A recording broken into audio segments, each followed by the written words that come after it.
Les Beaux Draps, Louis-Ferdinand Céline. Pamphlet édité aux Nouvelles Éditions Françaises en 1941.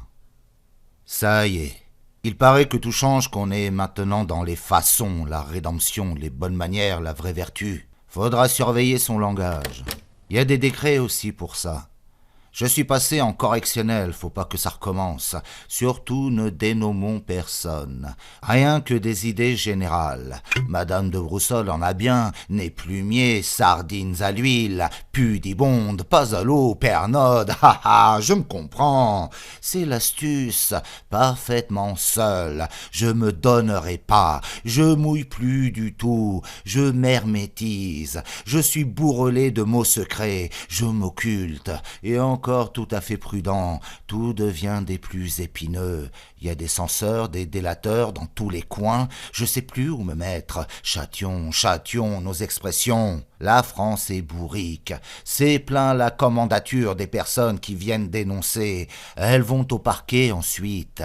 Le lendemain, elles retournent rue de Rivoli. Au nom de la patrie, toujours, donner le copain à la copine. Comme ça, ne perdons pas une minute. Le fiel est roi. Regardez la gueule du trèpe, c'est du long cauchemar en figure, c'est tout obscène par le visage, parties honteuses remontées au jour, châtions nos expressions, il n'est que temps, bordel de merde, on se méfie jamais assez, restaurons le respect des chastes, le pleur des vierges, la bave des blèches, ça va nous redonner la Lorraine, le Palatinat, la Pologne, que sais-je, l'esprit invincible, le triomphe, la gloire de nos armées tordues, l'esprit sacrifice. Ils vont remonter de la Lozère nos petits piou-piou, de Langue Châtier, avec la duchesse, tous les ministres, ex les plus forts, la vraie Anisette d'avant-guerre, tout ce qu'il y a de terrible comme avant. Ils vont vous retourner tout le bastringue, bouter le Hanovre, puis Münster, etc. On jonctionnera avec les Russes, on leur fera Napoléon, on ramènera le Kremlin en pot. Tant mieux, bougre de Dieu, hurrah pour nous, pour la frite. On déterrera le Charlemagne, on le rapportera dans un taxi. Il va nous sauver la vertu, la circonspection, le menuet. Il y en avait pas beaucoup de mon temps, des discrétions d'approche et de forme. Bien sûr, ça marchait pas si fort. Nous ne dépassâmes pas au stand. On peut dire merde et être vainqueur, on peut dire zut et se faire étendre. C'est ça l'atroce. Il y a des preuves et pas des menus. Moi, j'ai fait la retraite comme bien d'autres. J'ai pourchassé l'armée française de Beson jusqu'à La Rochelle. J'ai jamais pu la rattraper. Ce fut une course à l'échalote comme on n'en a pas vu souvent. Je suis parti de Courbevoie au poil, le 13 au matin. Je voulais tout voir. 5e colonne, vous m'entendez? Prise entre deux feux, entre les feux et les derrières pour être plus exact. Je sais pas comment disent les décrets dans des cas semblables. Je suis parti avec des petites filles. Je raconterai tout ça bien plus tard, à tête reposée. Des moins de 10 jours et leur grand-mère dans une toute petite ambulance. J'ai bien protégé leur jeunesse au pire des plus affreux périls. On dira tout ça sur ma tombe. Croyez-moi si vous voulez. On pouvait pas aller plus vite. On a bien fait tout ce qu'on a pu pour rattraper l'armée française. Des routes et des routes, des zigzags, des traites en bolide. Toujours elle nous a fait du poivre. Jamais elle s'est fait rattraper l'armée française. Il y avait du vertige dans ses roues.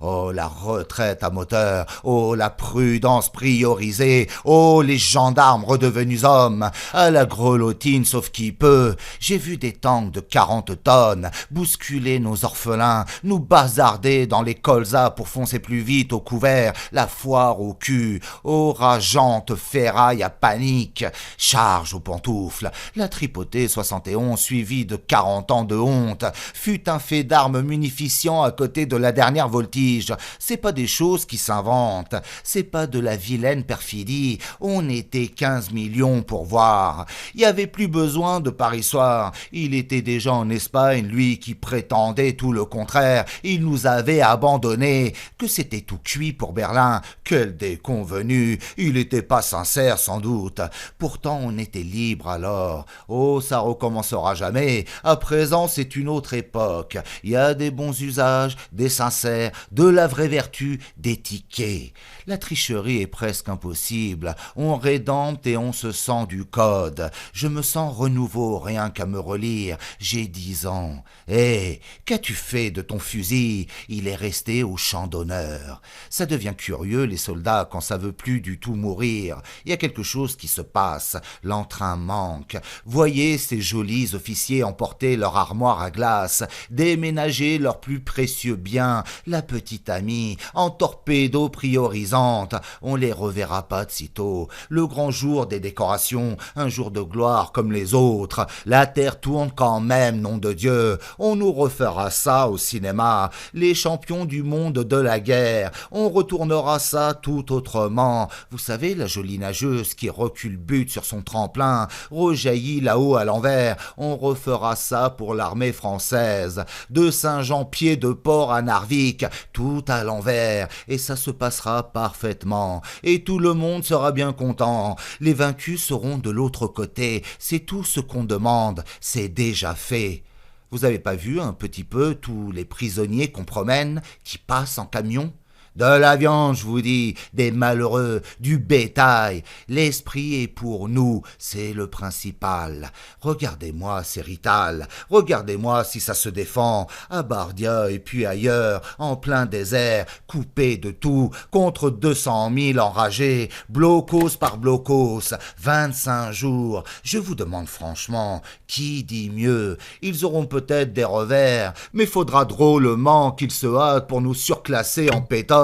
Faudrait qu'ils retraitent depuis Modane jusqu'au Tibre, et bien au-delà, faudrait qu'ils arrivent en Sicile à 60 à l'heure, exorbités de panique avec 15 millions de vieillards, femmes, enfants aux trousses, en une foire encore jamais vue, les couches culottes trempées à tordre de jactance fondue. C'est pas encore pour demain, on peut dormir sur nos lauriers, on est peinard dans un sens. C'est drôle à présent, c'est la mode d'accabler en tout les civils, c'est les puants, c'est les galeux, c'est eux les infects responsables, les lâches charognards de débâcle, c'est eux, c'est rien que leurs pieds. Qu'ils s'expliquent un peu, qu'ils se disculpent, pourquoi ils ont eu peur comme ça, pourquoi ils furent pas héroïques. Faudrait peut-être d'abord s'entendre. Qui c'est qui doit défendre la France? Les civils ou les militaires? Les tanks 20 tonnes ou les vieillards? Les tordus, les nières en bas âge, les lardons morveux, les prudents affectés spéciaux ou les régiments mitrailleurs. Ah, c'est pas bien net dans les propos, on n'arrive pas à bien comprendre, il y a de la confusion, de l'équivoque, on dit pas toute la vérité. Elle coûtait cher l'armée française, 400 milliards pour se sauver, 8 mois de belote, 1 mois de déroute, des impôts en n'en plus finir. Ils ont eu raison les civils de se tailler par tous les moyens, ils ne voulaient pas mourir non plus, ils avaient rien à faire en ligne qu'à encombrer les batailles. Si bataille il y avait eu, c'était aux militaires d'y être, de ralentir l'envahisseur, de rester mourir là, sur place, la poitrine cambrée face au 1, et pas le derrière en escampette. S'ils avaient été moins vite, il y aurait eu moins d'embouteillages. On peut comprendre ces choses-là sans passer par l'école de guerre. L'armée qui fuit, c'est pas convenable. Ça propage des vents de panique, de meurtre à Loire, c'était qu'un poète, une foire unanime. Qui qu'a fait la plus grosse diarrhée, les civils ou les militaires? C'est pas une raison de pavoiser, d'afficher des souverains mépris. Scipion Merdocus en va juge, c'est tout le monde qui a été malade, malade de bidon, de la jactance, malade de la peur de mourir. Les partout monuments aux morts ont fait beaucoup de tort à la guerre. Tout un pays devenu cabot, Jocrisse paysan Tartuffe tank, qui voulait pas mourir en scène, au flanc, oui, pour reluire, présent, exécuter, mal donne. Toutes les danseuses qui ratent leur danse prétendent que c'est leur tutu. Tous les militaires qui flageolent gueulent partout qu'ils sont trop trahis.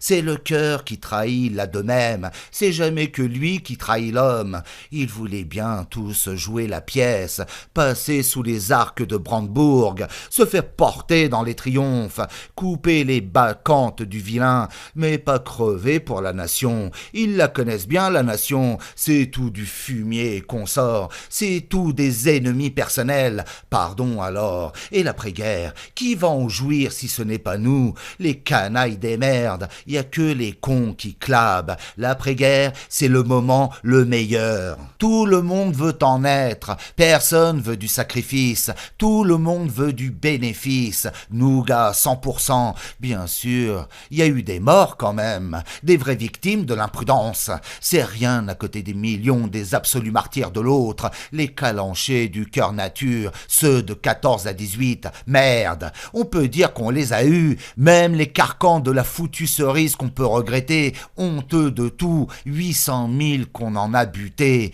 En somme, ça va pas brillamment, nous voici en drap fort douteux, pourtant c'est pas faute d'optimisme, on en a eu de rudes baffrées, des avalanches, des vrais cyclones, et les optimistes les meilleurs, tonitruantes à toute radio, extatiques en presse, roucouladiers en chansons, foudroyants en correctionnel. Si c'était par la force des mots, on serait sûrement roi du monde, personne pourrait nous surpasser, question de gueule et d'assurance. Champion du monde en forfanterie, ahuri de publicité, de fatuité stupéfiante, Hercule aux jactances. Pour le solide, la Maginot, le répondant, le génie de la race. Cocorico, cocorico, le vin flamboie, on n'est pas saoul mais on est sûr, en file par 4, et que ça recommence. Tout de même, il y a une grosse différence entre 14 et aujourd'hui. L'homme, il était encore nature, à présent, c'est un tout retors. Le troufion à moustagache, il y allait comptant bon argent. Maintenant, il est roué comme potence. Ruse et pitre et sournois et vache. Il bluffe, il envoie des défis, il emmerde la terre, il installe. Mais pour raquer, il est plus là. Il a plus l'âme en face des trous. C'est un ventriloque, c'est du vent. C'est un escroc comme tout le monde. Il est crapule et de naissance. C'est le tartuffe prolétarien, la plus pire espèce dégueulasse, le fruit de la civilisation. Il joue le pauvre damné, il l'est plus, il est putain et meneur, donneur feignant, hypocrite, le frère suçon du bourgeois, il se gourde de toutes les arnaques. On lui a fait la théorie, il sait pas encore les détails, mais il sait que tout est pourri, qu'il n'a pas besoin de se tâter, qu'il sera jamais assez canaille pour damer là-dessus le dirigeant, qu'il aura toujours du retard pour se farcir après tant d'autres. C'est de l'opportunisme de voyou, du tout prendre et plus rien donner. L'anarchisme à la petite semaine, c'est de la bonne friponnerie moyenne, celle qu'envoient les autres à la guerre, qui fait reculer les bataillons, qui fait du nombril le centre du monde, la retraite des vieux une rigolade, l'hypérite pour tous un bienfait. Au nom de quoi il se ferait buter le soldat des batailles? Il veut bien faire le Jacques encore, il a du goût pour la scène, les bravos du cirque, comme tous les dégénérés, mais pour mourir alors pardon, il se refuse absolument. C'est pas dans le contrat d'affranchi, monsieur se barre à vitesse folle, que le théâtre brûle, il s'en ballotte, c'est pas son business. Et puis d'abord, c'est général, les chefs veulent pas mourir non plus. Vous remarquerez que les grands despotes, les présidents, les forts ténors, les rois, les princesses, tout ça se déhote, fonce au couvent dès que l'aventure tourne aigre, vacille, foudre d'escampette. Pas un qui paye de sa personne. Sauver la viande, c'est le suprême cerf. Pendant les plus farouches exhortent, pendant qu'ils affolent au massacre, ils quittent pas leur chêle du regard, c'est leur vraie madone, pas si cul de se faire étendre. De la promesse, du microphone, c'est dans le bon jeu, tout ce qu'on voudra du parfait texte, tant que ça pourra. Pour eux aussi, tout est théâtre, ça fait une fringante ribambelle du Rastafari à Reno. Combien qui se sont trouvés pas l'eau sur le moment de payer la note? Comptez un peu sur vos petits doigts, et sans doute que c'est pas fini, le spectacle est permanent. Qui voulez-vous croire? Quel tréteau! Regardez un petit peu chez nous si Reno nous avait causé de la façon belle et suivante. fulgurante. Nous vaincrons, chers patriotes, j'en suis foutrement convaincu, parce que nous sommes, nous, les plus forts. Tambour, tambour, bordel sang. J'en suis tellement persuadé que je reste avec vous, mes amours. On la défendra, la terre France, avec tous nos os s'il le faut, la plus merveilleuse, la plus chouette, la plus etc. et tout. Pas un branquignol qui flageole. C'est vaincre ou mourir. On s'embrasse, on embraye tel quel. Et c'est entendu, c'est moi le patron, c'est moi l'exemple du sang d'Achille. Brasier des cœurs, ralliez-vous à mon microphone. Si un recul 20 cm de la Somme au Rhin, je me brûle la pipette. Illico, ici même à mon Louis XIV, je survis pas à la honte. Je me bute au bureau, vous entendez tous, nom de Dieu, vous repasserez tous sur mon cadavre. C'est plus la peine d'exister dans une France de soldats pourris, de chiens croulés, foireux, immondes,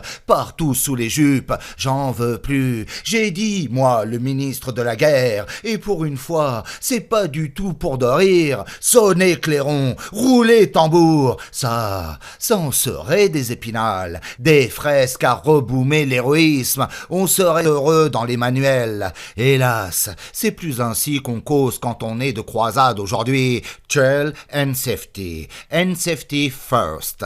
C'est le mensonge qui nous fit tant de mal. Oh Sophie, ce crime, ils en ont tous vécu les tentes, prospéré, engraissé, bouffi, reluisent à l'extase. C'est à présent qu'ils se dégoûtent, mais ils peuvent pas vivre d'autre chose. Ils sont foutrement incapables de vendre autre chose que du puant. Leur lecteur en voudrait jamais. Le goût est fait.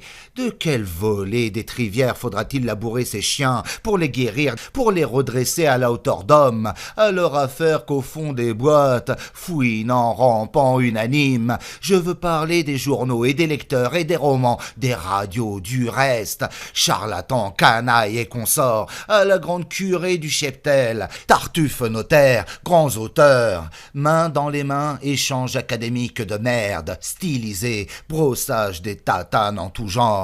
Qui fit une fois les chaussures fera toujours les chaussures. Que surviennent demain les Tartares, les Valaques, les Ostrogoths, qu'importe le poil, les pointures, les valets seront toujours là. Il y aura qu'à siffler qu'ils accourent avec leur petit matériel. Adjectifs, raison en tout genre, brio dialectique et crachat. Tout ce qui ne ment pas est honni, traqué, chassé, vomi de haut, haï à mort. C'est le grand secret que l'on cache, comment l'on pourrit jour par jour, de plus en plus ingénieusement. Je vous le dis, bande de bâtards, vous êtes plus bons qu'à l'enfer, chiures de mensonges, critiques d'art, et ça commence un tout petit peu, c'est ma gentille consolation. Vous aurez pas besoin de tickets, il y aura de la torture pour tout le monde, tous dans le même tas, la même charogne, à petit feu, à grand volcan, à trombe de vérité glaciale, à tout pulvériser, à menu linceul, poudre pâle, souffle de rien. En somme, la guerre continue, on la fait désormais sans risque, sans armes ni bagages, il y en a plus dans le fond des cinémas. Sur la Meuse, il y avait plus personne, mais au Tarapout, c'est complet, la guerre des louffes, ça veste dans le noir, ça papillonne aux pissotières, c'est suffisant. Héroïsme français 100%, qui ont plus rien dans le tronc que des fiels, du profit retourné, des rages vaseuses de gonzesses. Qui paye finalement, je vous demande, ces foireuses esclandres?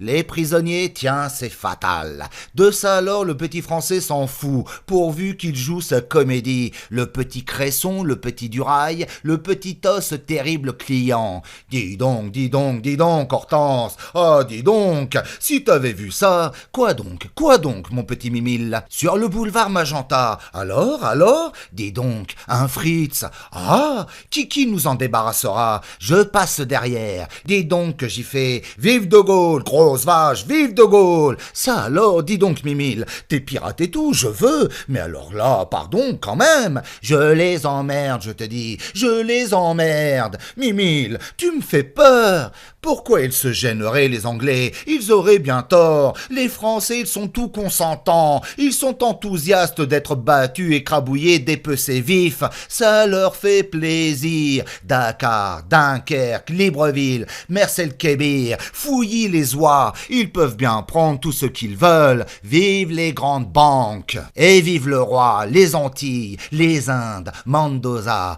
pays femelle vénère raclée, l'amour bien cruel, couler toute la flotte française, on leur fait cadeau, les Canaries, la Pucelle, Terre-Neuve, Canada, ils veulent pas de la Corse, mais voyons, ça n'a vraiment pas d'importance, pas de géographie, de la jouissance, Napoléon, Fachoda, il suffit que ça leur fasse plaisir, on se trouve vengé dans notre honneur, vive la reine, vive Madame Simpson, abolir nos cathédrales, vive Dieu l'anglais, nous envoyer les choléras, le bouton d'Alep, la fièvre afteuse, le chancre mou, ça nous vengera bien notre honneur, pourvu que ça emmerde les Allemands, on souffrira tout, on reluira tant et plus, c'est du dépit féminin, ça se raisonne plus, c'est érotique, s'ils voulaient nous bombarder, c'est ça qui nous ferait bien jouir, oh l'extase alors, cette transe, on serait tout heureux comme à Londres, on irait faire nos queues en cave, c'est ça qui nous vengerait l'honneur,